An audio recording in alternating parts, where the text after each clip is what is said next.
암과 거의 동일한 패턴이라고 보시면 돼요. 세포의 노화. 치주병도 그 잇몸의 노화를 촉진시키고 병을 발생시키는 원인이 되는 그런 여러 가지 인자들, 치석은 치주를 일으키는.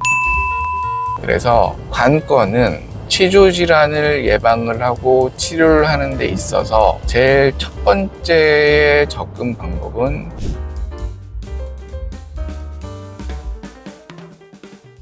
치과에서 가장 흔히 치료하고 그다음에 치료하는데 제일 많은 시간이라든지 이런 부분에 치중을 해야 되는 게 나이가 어린 성장기, 그러니까 보통 한 20대 전, 20대 후반부터 이렇게 놓고 봤을 때 20대 전에는 주로 사람들이 치과에서 제일 많이 신경을 쓰는 부분들, 그 부분은 이제 충치와 관련된 부분들이고 20대 이후부터는 신경을 많이 써야 되는 부분들이 잇몸, 치주와 관련되어 있는 부분이거든요. 크게 두 가지로 나누어서 그렇게 볼 수가 있는데, 첫 번째, 충치와 관련되어 있는 부분에 있어서는 먹는 음식이나 아니면 관리하는 방법이나 또는 음식의 그 끈적거림, 그 다음에 충치를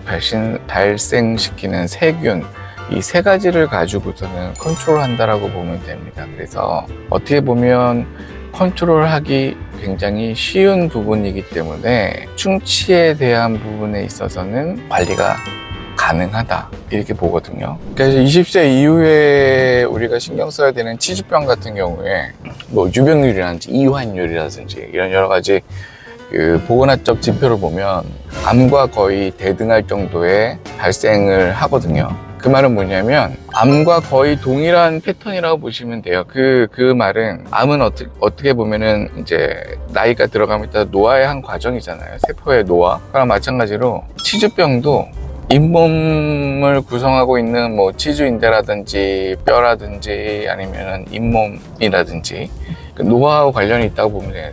그리고 그 사이에 그 잇몸의 노화를 촉진시키고 병을 발생시키는 원인이 되는 그런 여러 가지 인자들, 그런 부분들에 상관이 있다고 보면 되는데요. 치석은 치주를 일으키는 가장 기본적인 원인이 됩니다. 물론 치주 질환도요, 세균에 의한 질환이거든요. 세균. 그러면 세균이 어떻게 하면 우리가 막을 수 있느냐를 따져야 되잖아요. 근데 안타깝게도 잇몸에 관련되어 있는 세균은 우리가 컨트롤하기가 좀 어렵습니다.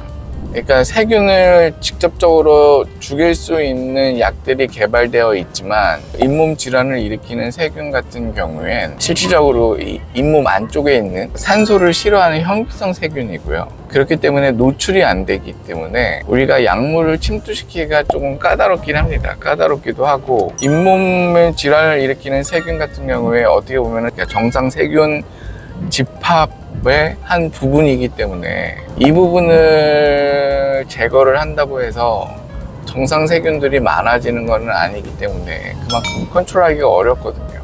잇몸 질환을 일으키는 세균이 가장 좋아하는, 그리고 그런 환경을 잘 만들어내는 역할을 하는 것이 치석이라고 보면 됩니다. 그래서 관건은 치주 질환을 예방을 하고 치료를 하는 데 있어서 제일 첫 번째 접근 방법은 치석이 발생되지 않게끔 하고 치석을 제거하는 게 첫 번째 방법이라고 보시면 됩니다.